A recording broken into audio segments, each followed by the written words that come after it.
The rain in Chicago was unforgiving that Tuesday evening, but the biting chill inside O'Malley's diner was far worse. Chloe, dripping wet, freezing, and bone-tired, desperately needed to sit down. Every booth was packed with stranded commuters, except for one. A solitary man in a tailored charcoal suit sat there, exuding a quiet, terrifying stillness that inexplicably kept everyone else away. Pushed to her absolute physical limit, she approached him. "Can I sit with you?" she whispered. She had no idea she had just asked a question to the most dangerous man in the city. Chloe Henderson was having the kind of week that slowly chipped away at a person's soul. At 26, she was used to the world being unkind, but today felt like a personal vendetta from the universe. She worked as a junior data entry clerk for a logistics firm downtown, a job that required her to be invisible, silent, and constantly productive. But her physical reality made being invisible impossible. Chloe was fat. She didn't use words like chubby or curvy to soften it in her own mind. She carried a significant amount of weight, and society never let her forget it. When the torrential downpour hit at 5:30 p.m., the subway system completely flooded, shutting down the Blue Line. Forced to walk 12 blocks to an alternative bus route, her cheap umbrella had snapped in the wind. Now her sodden clothes clung uncomfortably to the rolls of her stomach and her thick thighs. Her cheap flats offered zero support, and the agonizing chafe between her legs was bringing tears to her eyes. She needed a sanctuary. She needed to sit down before her legs gave out entirely. She pushed through the glass doors of O'Malley's diner, a greasy spoon off State Street. The bell above the door chimed weakly, drowned out by the chaotic hum of 100 stranded commuters. The air was thick with the smell of wet wool, frying bacon, and stale coffee. Chloe stood just inside the doorway, water pooling around her feet, scanning the room. Every vinyl booth, every wobbly stool at the counter was occupied. People had their laptops out, nursing single cups of coffee, clearly waiting out the storm. Except for the corner booth in the very back. It was a large U-shaped booth that could easily seat 6 people, but it was occupied by only one man. He sat facing the door, his posture impeccably straight. He wore a dark, immaculate suit that looked entirely out of place in the dingy diner. A half-empty glass of amber liquid sat before him, completely ignoring the diner's strict no outside alcohol policy. But what struck Chloe wasn't his clothes, it was the invisible barrier around him. Despite the sheer desperation of the crowd, no one dared approach his table. People's eyes would drift toward the empty seats, hit the man's cold, dark gaze, and immediately dart away. Chloe's feet throbbed. A sharp, shooting pain radiated up her lower back. She didn't care who this guy thought he was. She was too exhausted to be intimidated. She gripped the strap of her soaked canvas tote bag, took a deep breath, and walked toward the back of the diner. She felt the eyes of the other patrons on her, those familiar, judgmental stares. She knew what they were thinking. Look at the big girl. She takes up so much space. She's going to bother that rich guy. She forced herself to ignore them, a survival mechanism she had honed over decades. When she reached the edge of the booth, the man slowly lifted his eyes. They were the color of black coffee, sharp, assessing, and utterly void of warmth. He had a strong, aristocratic jawline, lightly dusted with stubble, and dark hair swept back from his forehead.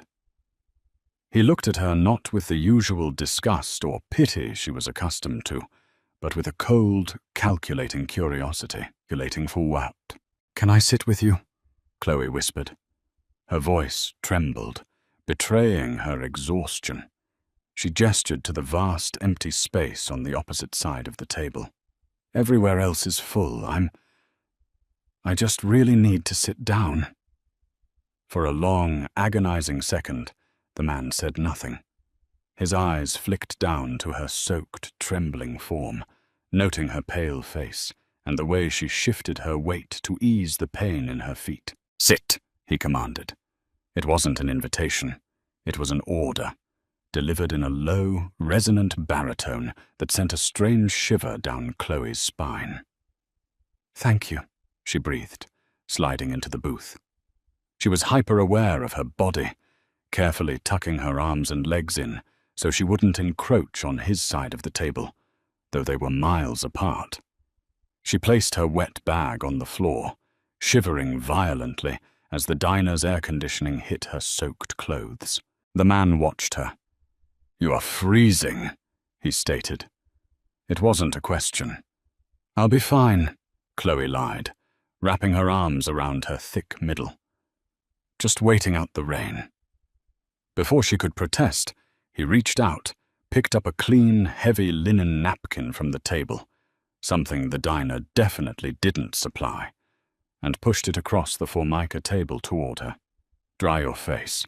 She hesitated, then took it. It smelled faintly of expensive cologne, cedar, and something metallic. "I'm Chloe, by the way," she said softly, dabbing at the rainwater dripping from her chin. "Dante," he replied, his voice a low rumble.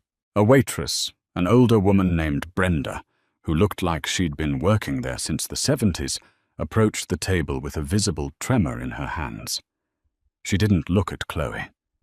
She stared exclusively at the man. "Anything else for you, Mr. Rossi?" she asked, her voice tight. "Bring the lady a large hot chocolate. Use real milk, not the powder. And a plate of whatever fresh pastries you have," Dante instructed without looking at the waitress. "Oh no, I can't afford," Chloe started. "It is handled," Dante said smoothly, cutting her off. He finally looked back at her. "You need the sugar. You are shaking." Chloe swallowed hard, sinking slightly into the booth. She had never been spoken to like this, with such absolute authority, yet completely lacking the condescension she usually faced. As Brenda hurried away, a loud, obnoxious laugh echoed from the front of the diner. Chloe flinched. She recognized that laugh. Chad Peterson, a guy from the accounting department who had made it his personal mission to make her life a living hell, had just walked in with two of his buddies. He was arrogant, mean, and notoriously cruel to women he deemed unattractive. Chloe prayed to God he wouldn't see her. She shrank down, trying to make her large frame as small as possible. Dante noticed the shift in her demeanor immediately. His dark eyes tracked her gaze to the front door, locking on to Chad. The temperature at their table seemed to drop 10 degrees. "Who is that?" Dante asked, his voice deadly quiet. "Nobody," Chloe lied quickly, her heart hammering against her ribs. "Just a guy from work. Please, don't look at him." But it was too late. Chad's eyes swept the room and locked onto Chloe. A malicious grin spread across his face. He nudged his friends, pointing directly at the back booth. Chloe felt her stomach drop into her shoes. This was her nightmare. To be humiliated in public, trapped in a booth with a stranger watching. Chad swaggered over, completely oblivious to the sudden, suffocating tension rolling off Dante Rossi. "Well, well, well. If it isn't the office whale," Chad sneered, leaning his hands on the edge of their table. "Surprised you could squeeze into the booth, Chloe. Didn't know they made reinforced seating here. What, you eat the rest of your party?" His friends chuckled behind him. Chloe felt tears prick the corners of her eyes. She stared down at the table, her cheeks burning with hot, humiliating shame. She wished the floor would open up and swallow her whole.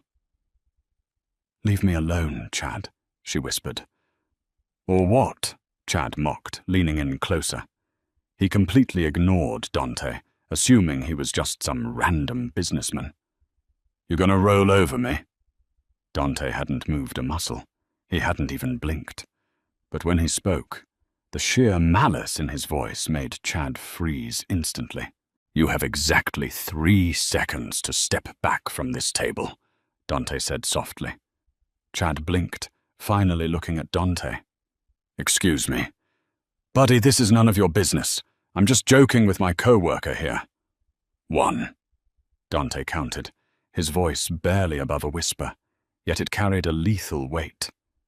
"Listen, pal, I don't know who you think you—" Suddenly, a man materialized from the shadows near the restroom hallway. He was massive, built like a tank, wearing a dark suit similar to Dante's. He stepped up right behind Chad, placing a heavy, scarred hand on Chad's shoulder. The grip was so tight, Chad visibly winced. "The boss gave you a countdown, friend," the large man said, his voice grating like sandpaper. "I suggest you take the hint." Chad looked from the giant gripping his shoulder to Dante, who was now slowly turning his coffee cup with one finger. For the first time, Chad noticed the expensive tailoring, the absolute stillness, the way the rest of the diner had gone completely silent. The color drained from Chad's face. "Apologize to her," Dante commanded softly.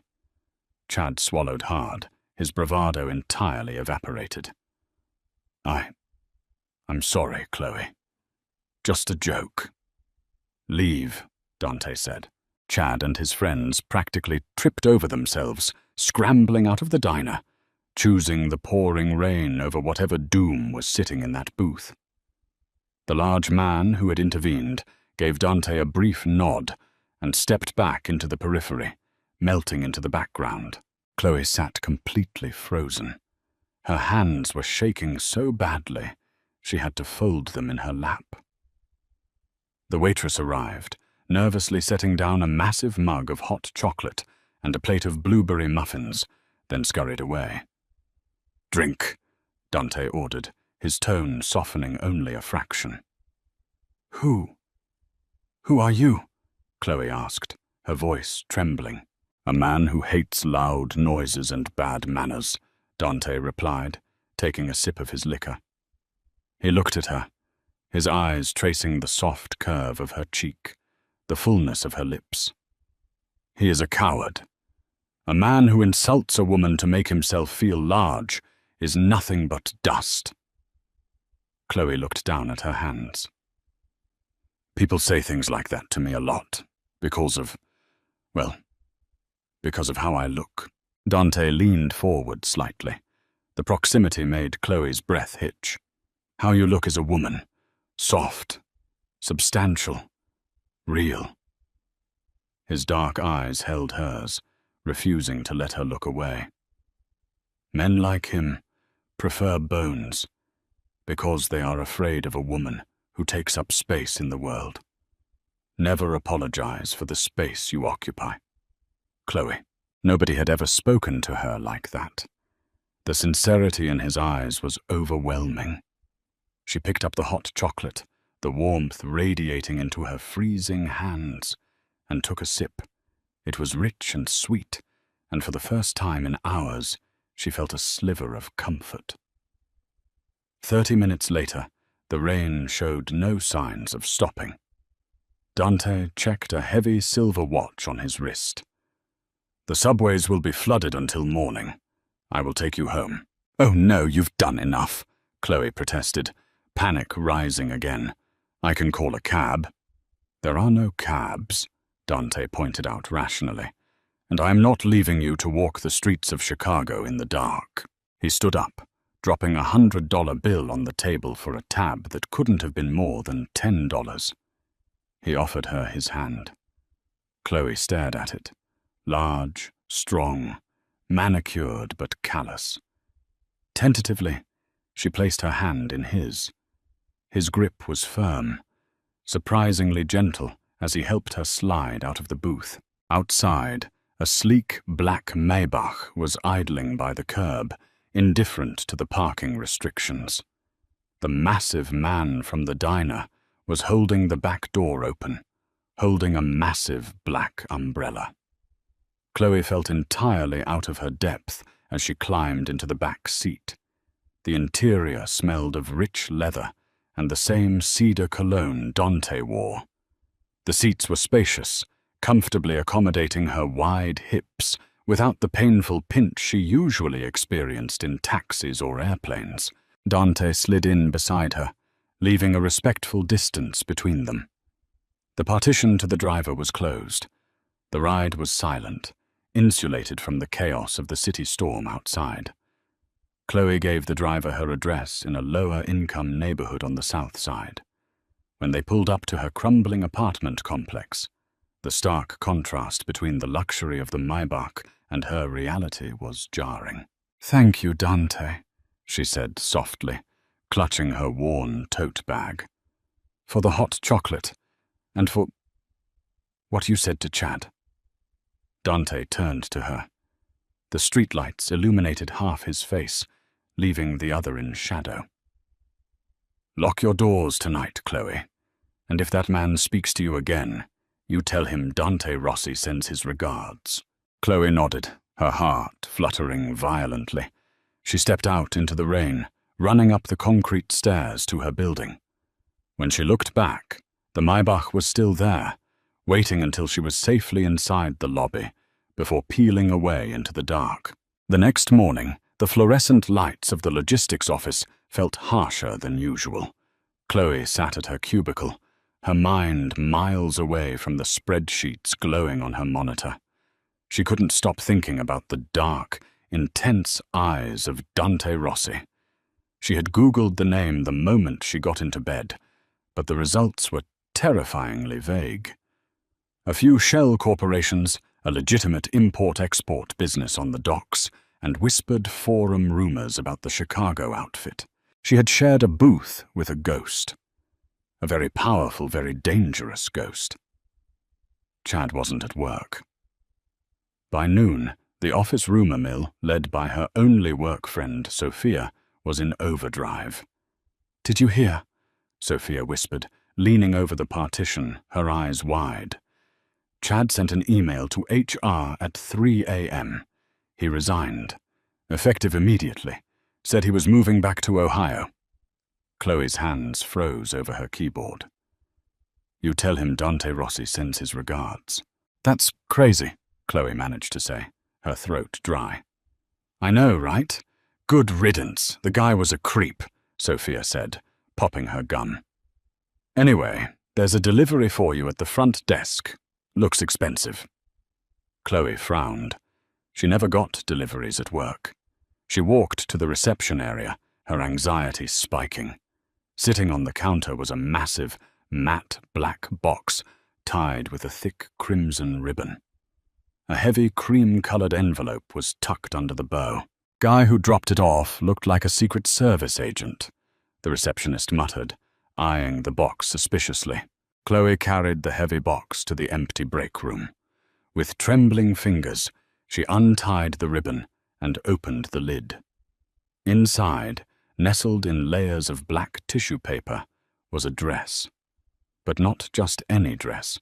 It was a gown made of heavy emerald green silk. She held it up. It was beautiful, crafted with long sleeves, a plunging neckline, and a structured bodice designed to cinch a waist and flow elegantly over wide hips. It was a size 22, her exact size. Underneath the dress was a pair of wide-fit designer heels and a velvet box containing a simple, breathtaking diamond teardrop necklace. She tore open the envelope. The handwriting was sharp and aggressive. "The world should see you as I did. Wear this. Enzo will collect you at 8 p.m. D. Rossi." Chloe stared at the note, her heart pounding a frantic rhythm against her ribs. This was madness. She was a nobody. A fat, invisible girl who crunched numbers for a living. Men like Dante Rossi didn't pursue women like her. Not unless it was a sick joke or a trap. But remembering the reverence in his eyes the night before, she knew it wasn't a joke. He was pulling her into his orbit, and she was terrified to realize she wanted to let him. At exactly 8 p.m., Chloe stood in front of her cracked bedroom mirror. The emerald dress fit perfectly, as if it had been tailored to her body overnight. The silk draped over her curves, smoothing her silhouette and making her look like a Renaissance painting. She had pinned her hair up, letting a few curls frame her face, and the diamond rested perfectly against her collarbone. For the first time in her life, she felt genuinely, powerfully beautiful. A heavy knock at her door made her jump. It was Enzo, the giant from the diner, wearing a crisp tuxedo. "Miss Henderson," he said, bowing his head slightly. "You look radiant. The boss is waiting."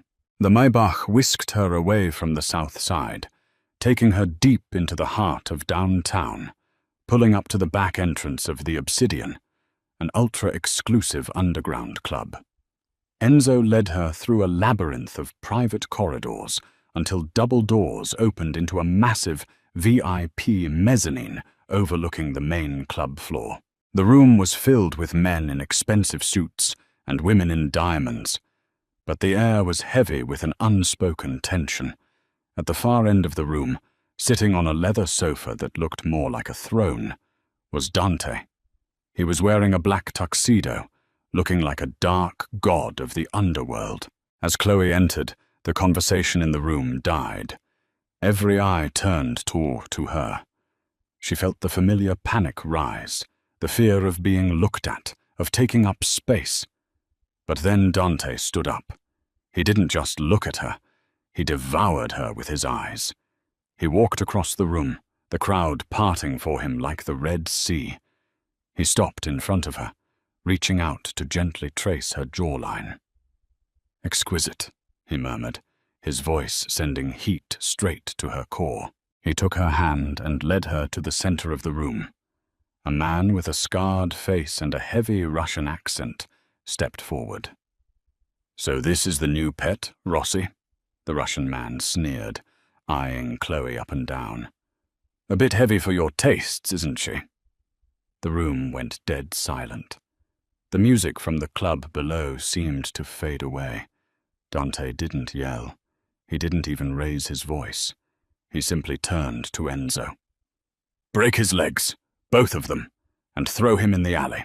Before Chloe could even gasp, Enzo and two other men descended on the Russian, dragging him out of the room as he began to scream. Dante turned back to Chloe, his eyes as calm as a placid lake, entirely unfazed by the violence he had just commanded. He pulled her close, his hand resting firmly on the curve of her hip. "Now," Dante said softly, leaning in until his lips brushed her ear. "Let me show you how a queen is treated." Chloe woke up to the sound of Lake Michigan crashing against a private seawall. She blinked against the morning sunlight, filtering through sheer, floor-to-ceiling silk drapes. For a moment, she didn't know where she was. The mattress beneath her was impossibly soft, yet supportive, and the sheets felt like sun water against her bare skin. Then the memories of the previous night came rushing back. The underground club, the emerald dress, the sickening crack of the Russian man's bones, and the terrifying magnetic heat of Dante Rossi's hands on her waist. She sat up, pulling the heavy duvet over her chest. She was in the master suite of Dante's sprawling, fortress-like estate in Winnetka. She had fallen asleep in his arms, exhausted by the adrenaline. But now the bed was empty. A terrifying thought gripped her. What if it was all a game? What if he wakes up today, looks at me in the harsh daylight, and sees what everyone else sees? Chloe swung her legs over the edge of the bed. She caught her reflection in a massive, gilded mirror across the room. Without the magic of the tailored silk dress, she was just Chloe. A fat girl from the South Side with a soft belly, thick thighs, and stretch marks that painted her hips like silver lightning. She wrapped herself in a plush monogrammed robe that swallowed her whole and tied it tightly, instinctively trying to compress her size. She padded barefoot out of the bedroom and down a sweeping marble staircase. The house was silent, save for the low murmur of voices coming from a study down the hall. As she approached, she recognized Dante's dark, commanding tone. "I don't care what Arthur Pendleton thinks," Dante was saying, his voice laced with lethal calm. "The South Loop zoning permits will be approved by Friday. If Judge Harrison Caldwell tries to issue an injunction, remind him about the photographs from his trip to Macau. The port belongs to the Rossi family. We do not ask for permission." Chloe froze in the hallway, her breath catching. Arthur Pendleton was a real zoning commissioner. She had read about him in the local papers, and Judge Caldwell was sitting on the appellate court. Hearing Dante casually orchestrate the blackmail of high-ranking city officials sent a fresh wave of terror through her. This wasn't a movie. This was real life, and she was standing in the epicenter of an organized crime syndicate. Before she could retreat, a sharp, manicured hand clamped down on her shoulder. Chloe gasped and spun around. Standing behind her was a tall, strikingly thin woman with sharp cheekbones and icy blonde hair. She wore a tailored crimson suit and looked at Chloe with an expression of pure, unadulterated disgust. "Well, well, the stray dog finally wakes up," the woman sneered, her eyes raking over Chloe's robust figure. "I'm Victoria, Dante's cousin, and you must be the new charity case." Chloe swallowed hard, taking a step back, her back hitting the mahogany-paneled wall. "I'm not a charity case."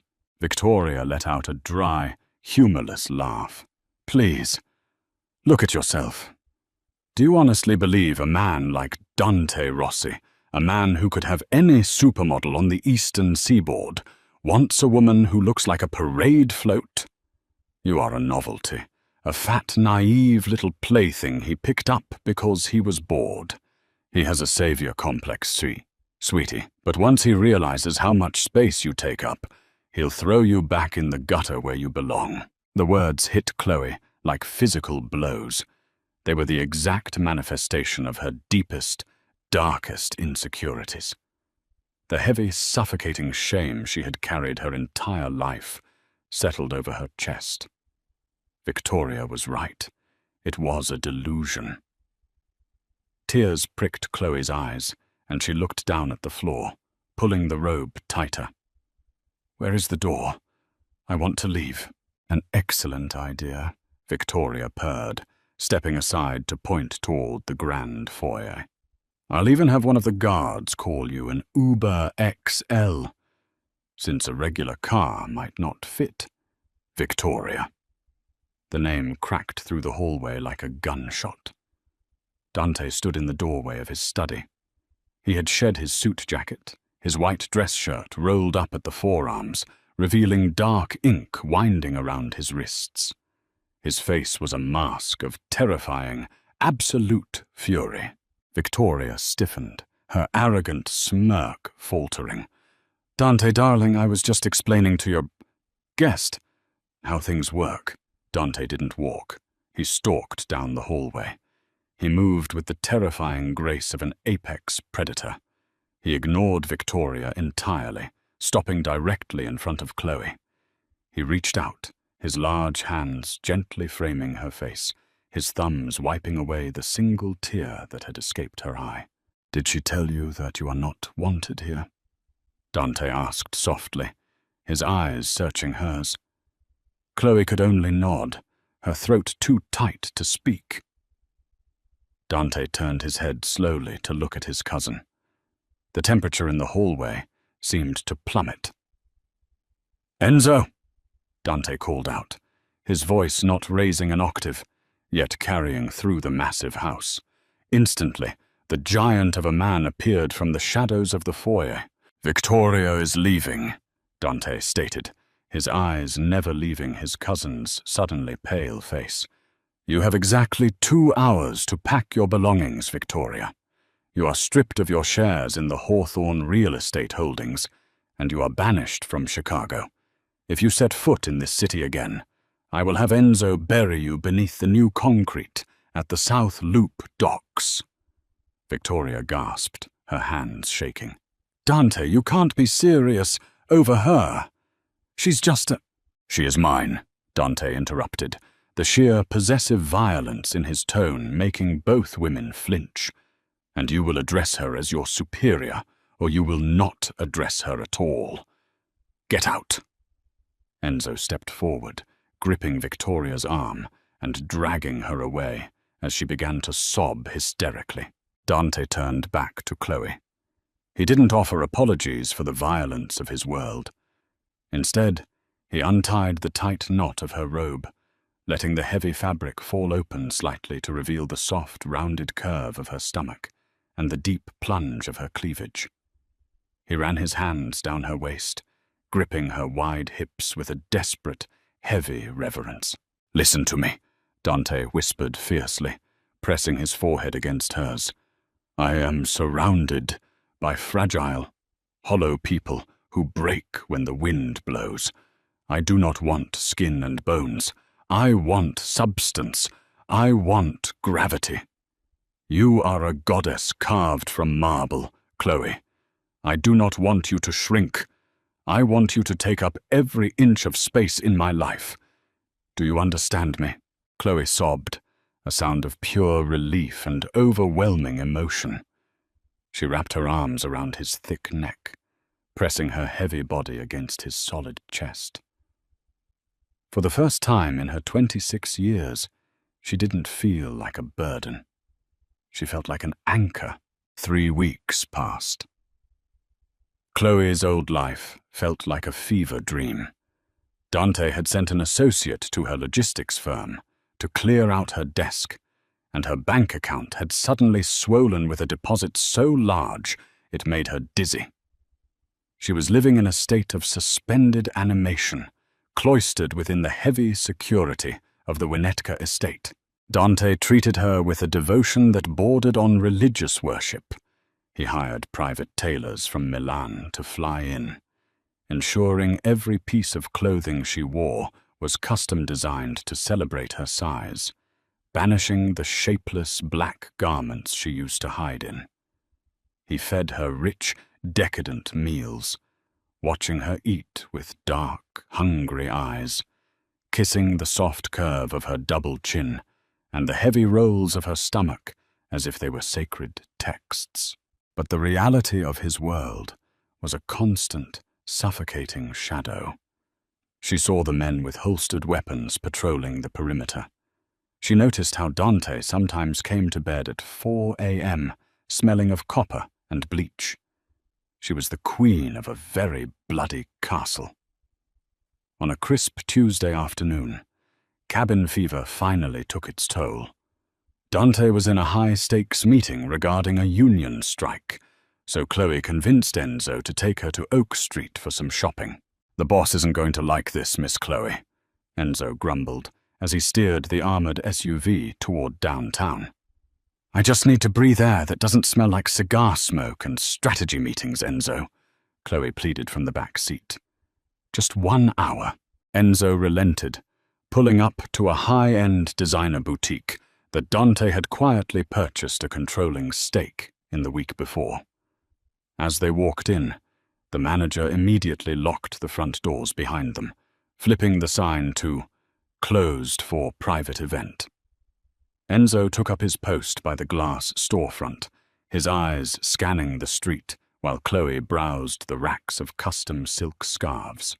She was looking at a deep sapphire pashmina when the world exploded.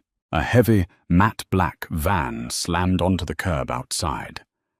Before the vehicle even stopped, the side doors slid open. Automatic gunfire shattered the boutique's reinforced glass storefront. "Get down!" Enzo roared. Chloe didn't hesitate. She threw her heavy frame to the marble floor, the sound of tearing metal and shattering glass deafening her. Displays exploded around her, raining shards of crystal and shredded designer clothes. Enzo had drawn his weapon, returning fire through the broken windows, dropping 2 masked men who tried to breach the entrance. "Chloe, the back room! Move!"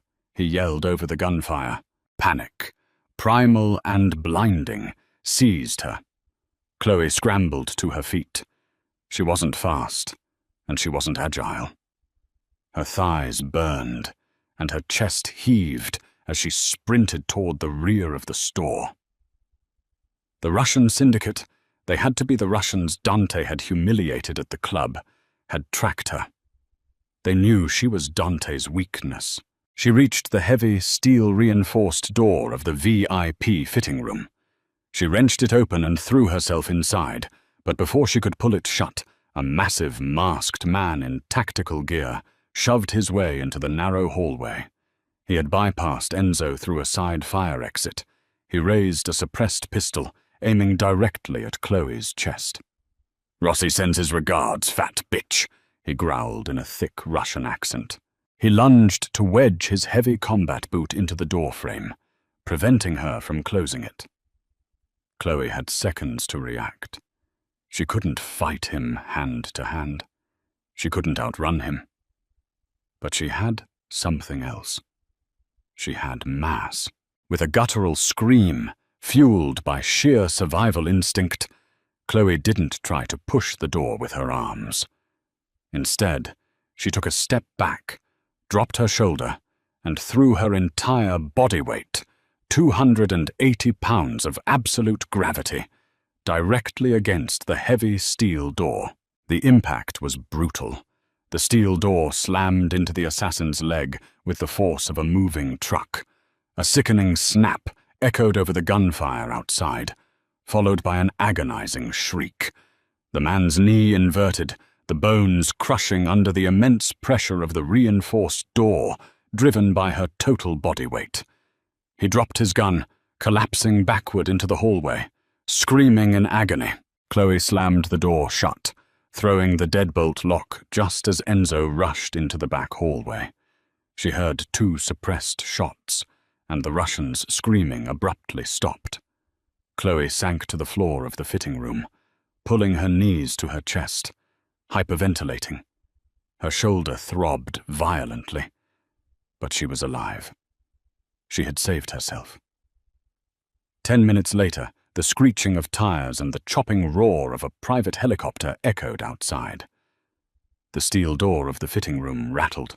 "Chloe, open the door. It's me." It was Dante. His voice wasn't smooth or controlled. It was frantic, ragged, and steeped in raw panic. With trembling hands, Chloe unlocked the deadbolt. The door flew open. Dante dropped to his knees in the middle of the shattered fitting room. He was covered in blood, none of it his own, and his usually immaculate hair was wild. He grabbed her, pulling her heavy body into his chest with a desperate, crushing grip.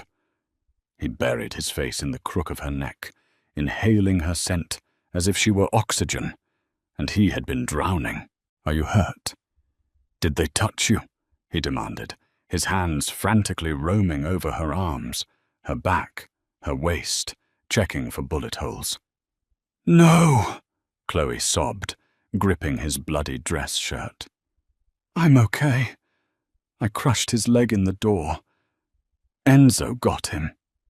Dante pulled back, looking at her with a mixture of absolute awe and terrifying fury. He looked at the heavy steel door, then back to the soft, beautiful woman trembling in his arms. She wasn't just a pet to be protected. She was a survivor. He stood up, pulling her with him. He didn't care about the blood ruining her clothes. He looked over her shoulder at the carnage in the boutique. "Enzo," Dante said, his voice dropping into a deadly apocalyptic register. Enzo appeared, looking battered but alive. "Boss, gather the capos. Call the families in New York and Detroit. Tell them the peace treaty is null and void, Dante commanded, his dark eyes burning with hellfire as he held Chloe tightly against his side. Find out who sanctioned this hit, and then burn their businesses, their homes, and their legacies to the ground. I want the Russian Bratva eradicated from this continent by midnight. Chloe looked up at Dante. She saw the monster the city feared. She saw the ruthless killer who controlled politicians and destroyed lives. But as his arm tightened around her thick waist, anchoring her to him, she realized she wasn't afraid of the monster, because the monster was entirely, irrevocably hers.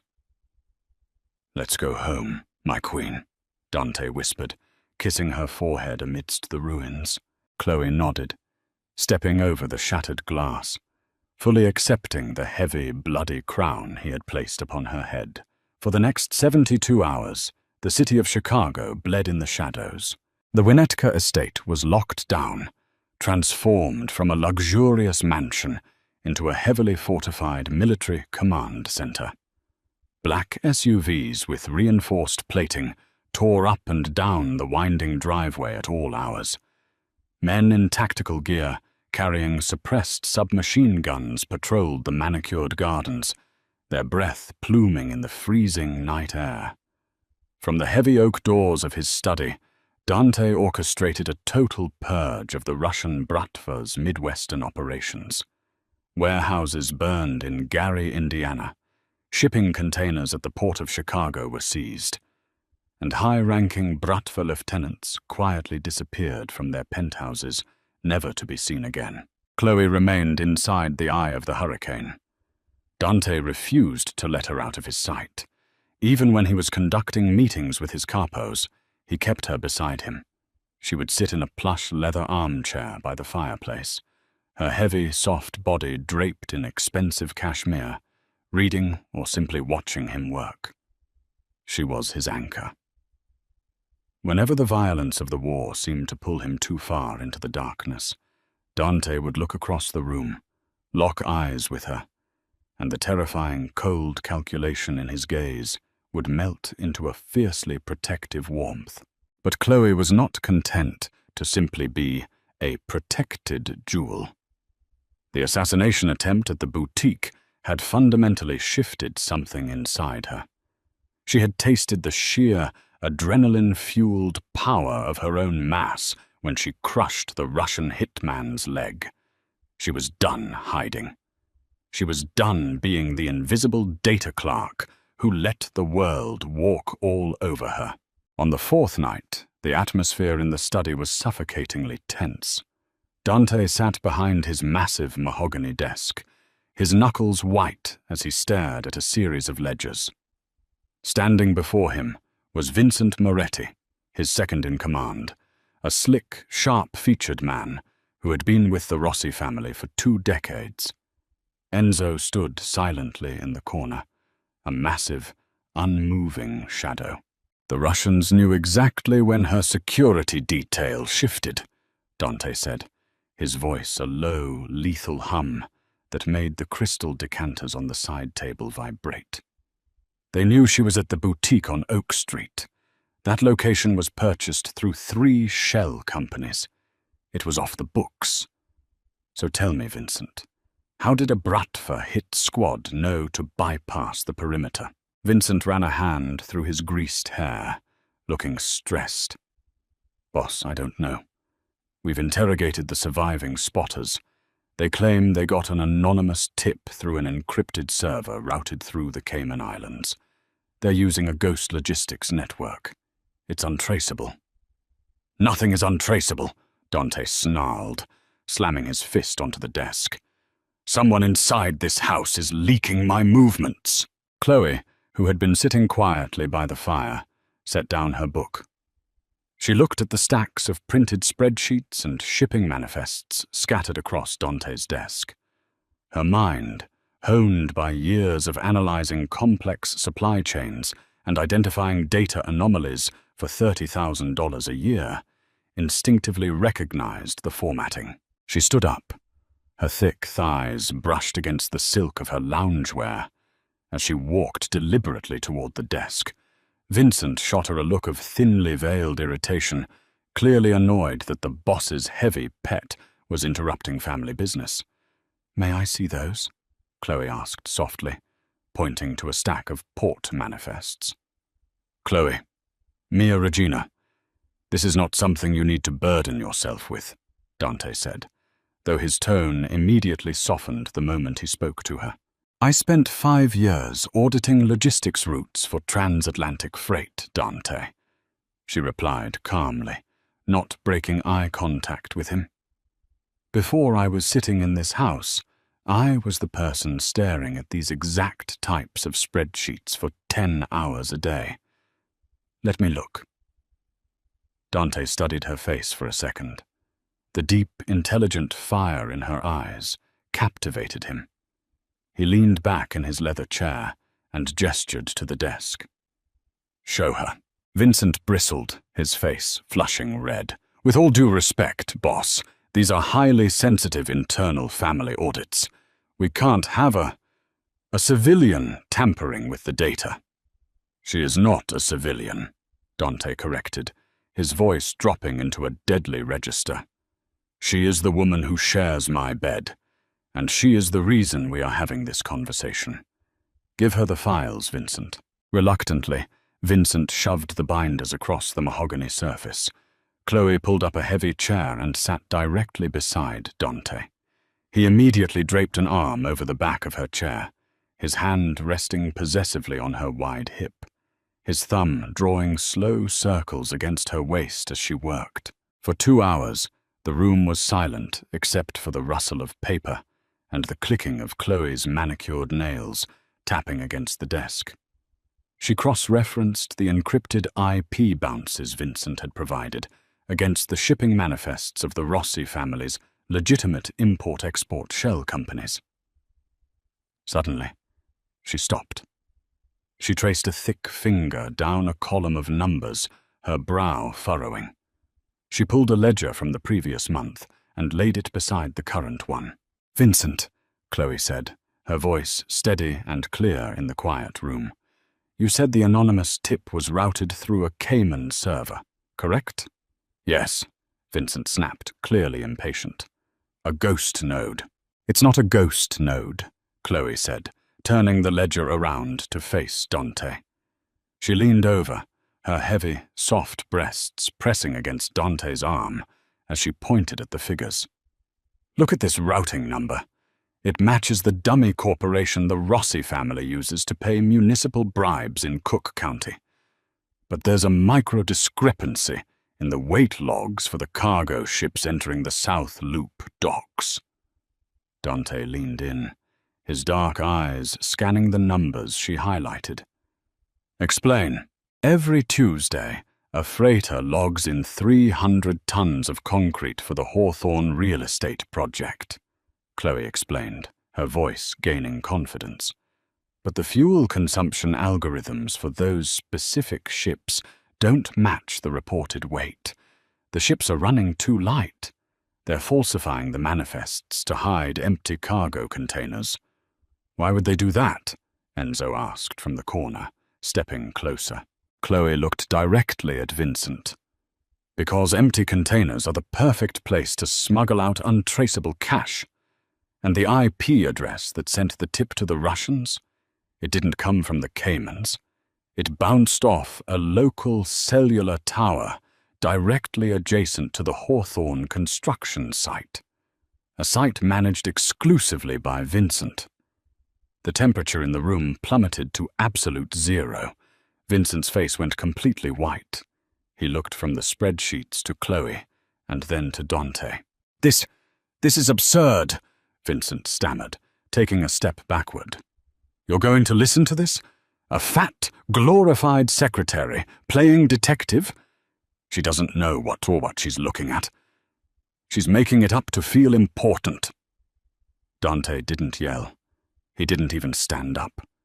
He simply looked at Vincent with eyes as dead and black as a starless night. "You sold her out," Dante whispered. The sheer, quiet devastation in his voice was more terrifying than any scream.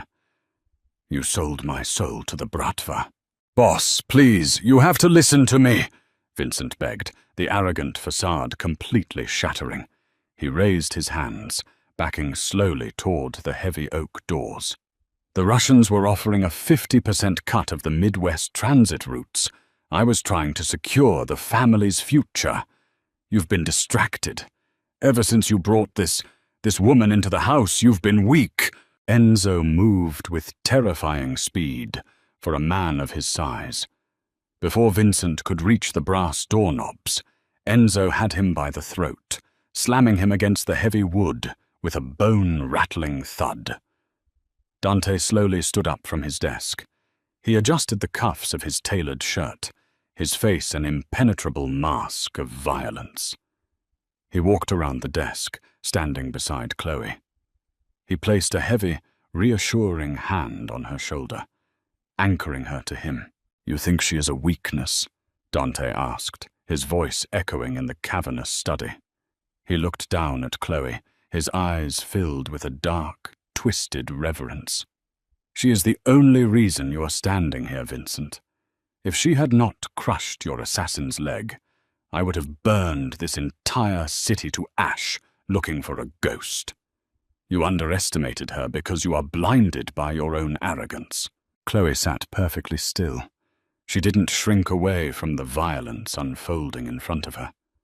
She looked at Vincent, a man who had spent his entire life wielding power and striking terror into the hearts of others, and saw nothing but a pathetic, trembling coward. "She caught you," Dante continued, stepping toward Vincent. He pulled a heavy, suppressed tactical pistol from the holster at the small of his back.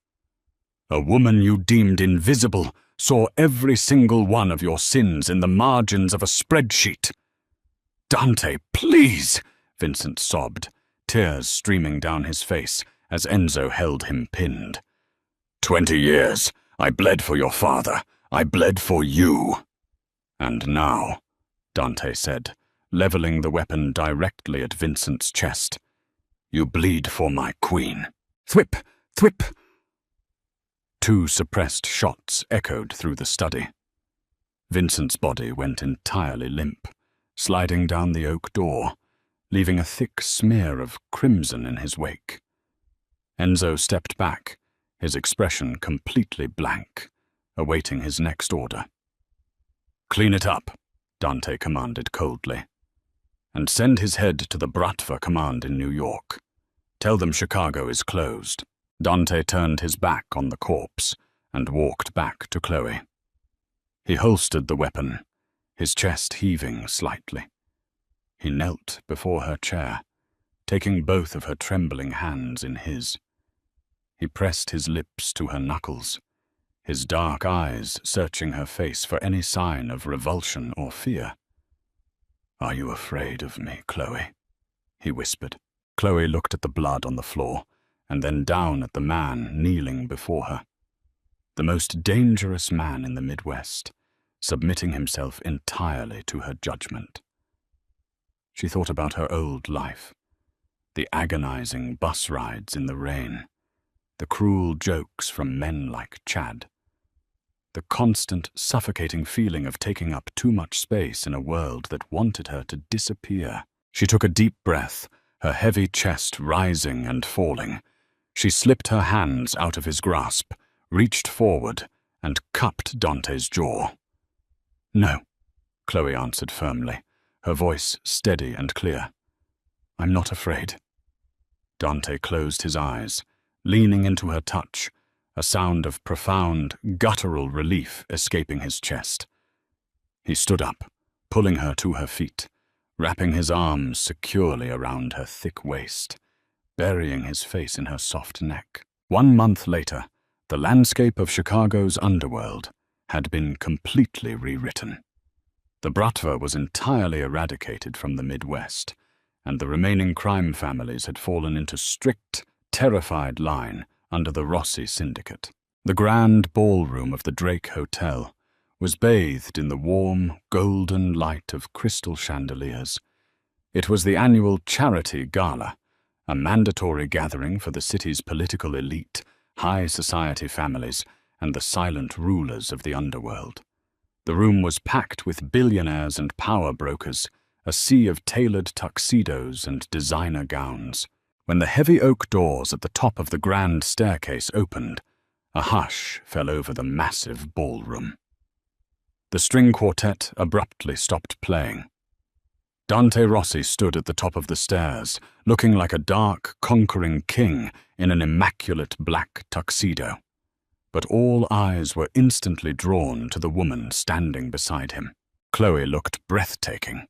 She wore a custom gown of deep, blood-red velvet that hugged every lush, heavy curve of her body. The fabric draped elegantly over her wide hips and thick thighs, falling into a dramatic train behind her. A stunning collar of flawless diamonds rested against her collarbone, but it was nothing compared to the absolute, unshakable confidence radiating from her. She wasn't hiding. She wasn't shrinking. She was taking up her space, owning every single inch of her mass and her power. Dante placed a protective, possessive hand on the small of her back, guiding her as they descended the marble staircase. As they reached the floor, the crowd parted for them like the Red Sea.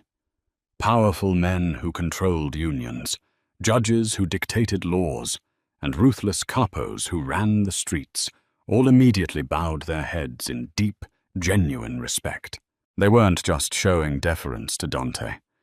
They were bowing to her, to the brilliant, unstoppable force who had unmasked a traitor and survived an assassination.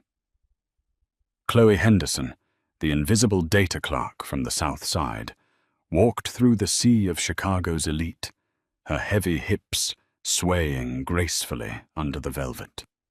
Dante leaned in, his lips brushing the shell of her ear, sending a familiar electric heat straight to her core. "They see you now," Dante whispered, a dark, victorious smile playing on his lips. "They see exactly what I see." Chloe looked up into the terrifying, beautiful eyes of the man who had burned a city to keep her safe. She smiled, resting her hand over his heart.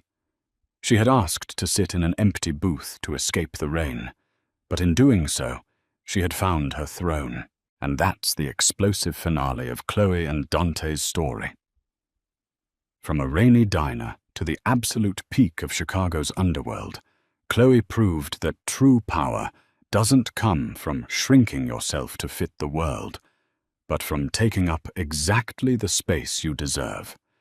She outsmarted a Mafia underboss and claimed her crown beside the most dangerous man in the city. What was your favorite moment of Chloe's incredible transformation?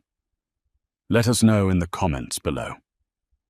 If you loved this dark, empowering Mafia romance, hit that like button, share this video, and subscribe for more epic, pulse-pounding stories.